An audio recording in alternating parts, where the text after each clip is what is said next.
Hey, what's going on, everybody? You're watching DualShockers TV on DualShockers.com. We're here in sunny New York City checking out Borderlands 2, a game that's very, very near and dear to my heart. We're here with Randy Varnell. Randy, great to meet you. Good to meet you. I don't know where to start. There's so much. We got a chance to play it for the first time. Borderlands 2, the first question that everybody's going to ask is, how does it compare to Borderlands 1? So what's the quick, short answer to that? Wow.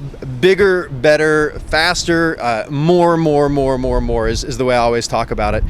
We really looked at all the things that fans loved about Borderlands 1, the guns and the enemies and the loot and the variety. And wanted our first stop in Borderlands 2 is to be sure that all of that is not only Borderlands 1, but better. So every category of things that you love about Borderlands is just juicier and tastier and better. Stop at the guns. We really went with, you remember the manufacturers from the first game? I saw Hyperion is back, and well, you get some old favorites. You have Hyperion, you have Jacobs. A lot of people love the Jacobs, the semi-automatic kind of old west. All about the shotguns. Right. And we added a couple of new ones. I don't know if you got to play any with the TDOR weapons here. TDOR, they're all thrown, so we reference the Digistruct technology where things kind of teleport in and out of Borderlands digitally. Well, it's a whole weapon class based on that. So now instead of reloading it, you actually throw the weapon away and it explodes when it hits an enemy, and then it Digistructs a new copy back into your hand. So fantastic. So some fun things there. And also the bandits are now making weapons. So you remember all the bandits from the first game who made the big scrap piles from everything? Well, imagine if they made a class of weapons. So you have this whole class of bandit weapons, which are the huge ammo capacity weapons. I found a bandit assault rifle the other day in the game that I think had a 70 or 80 clip size in the gun. I mean, it's just massive. They're a little inaccurate, but if you're the guy that just likes to work into combat and and shoot, spray and pray, and you're fine, and you're good to go. That is your manufacturer. So. Now you bring up weapons. Of course, that's one of the key staples of the game. Now, Absolutely. How's that going to work? Is it going to be all kind of randomly generated again, like Borderlands 1? Are there going to be any instanced weapons that are going to fall every single time?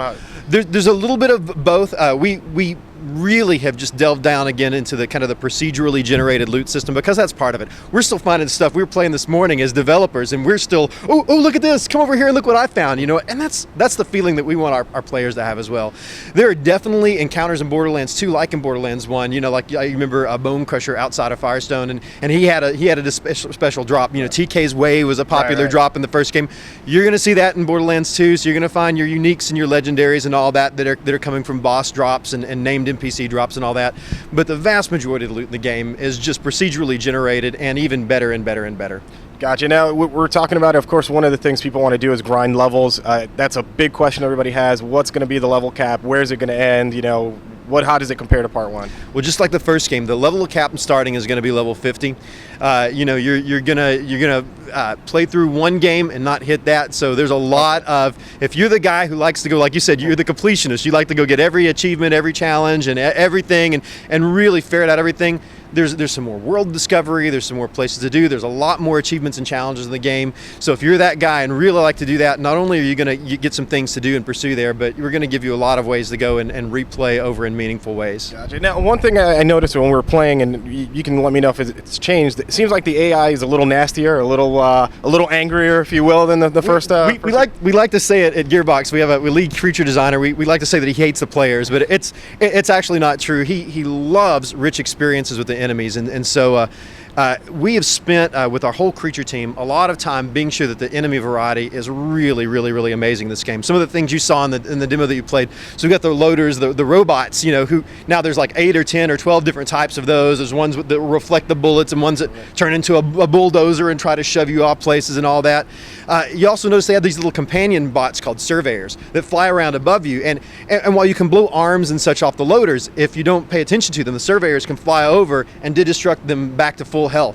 So you have this really rich kind of creature ecosystem in the game that is above and beyond what Borderlands. And I got to tell you, I saw some enemies that were still crawling on the ground, trying to shoot me, trying to kill me. So absolutely, again, very angry enemies is what I can say. Skags are back. I saw that they make their return, so they're not going anywhere. It looks like. No, Skags are iconic. We have some of those things that bandits with the mask and the Skags and all that. They're just your iconic Borderlands 1. Skags are leveled up too this game. If you saw, you have the alpha Skags that can come in, and they can call in Skag pups, and if you watch them do that, they do the call and all the Skag pups are in, and then they imbue them with their elemental type. So now you had your badass fire Skags in the first game.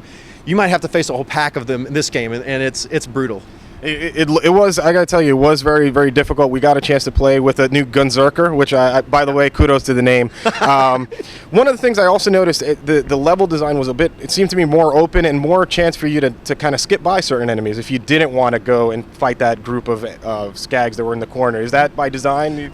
Absolutely. One of the really, I think, the rich experiences of Borderlands, and you're talking about completionist and replayability and all that, is we love to hide little nooks and crannies and all that, and we want you, the player, really to be able to play the way they want. You know, from choosing the weapon that you like, finding that perfect gun, to finding the class and the skills loadout that you like, to deciding, I like to fight these enemies, I like to fight those enemies. So that, you know, there certainly is a rich story. Even the story is immensely improved from the first game, I think. Really, really rich. You have an antagonist in Handsome Jack this time. You've seen the trailer and all that.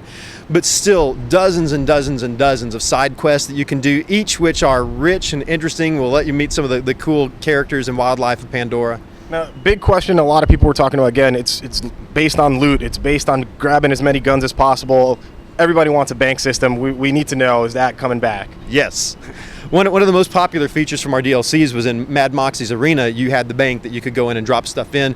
We've heard the community loud and clear. So not only have we added a bank, we've also added a thing called a stash. And it's a way that if you play multiple characters, you want to go back, you play as a Gunzerker, and then you want to try out the Siren, you can actually transfer loot between those characters. So if you're playing as the Gunzerker and a Siren class mod or something, you said, oh, that'd be really great on my Siren, you can now put that in the stash and then grab it from the other characters you go back and play. So a lot of versatility. So no reason to create mule characters to carry stuff around anymore. we should unless you are absolutely a gun hog and you have thousands of pieces of loot. You know, there may be a reason there, but it should be a lot easier for you to find a place to store those treasures.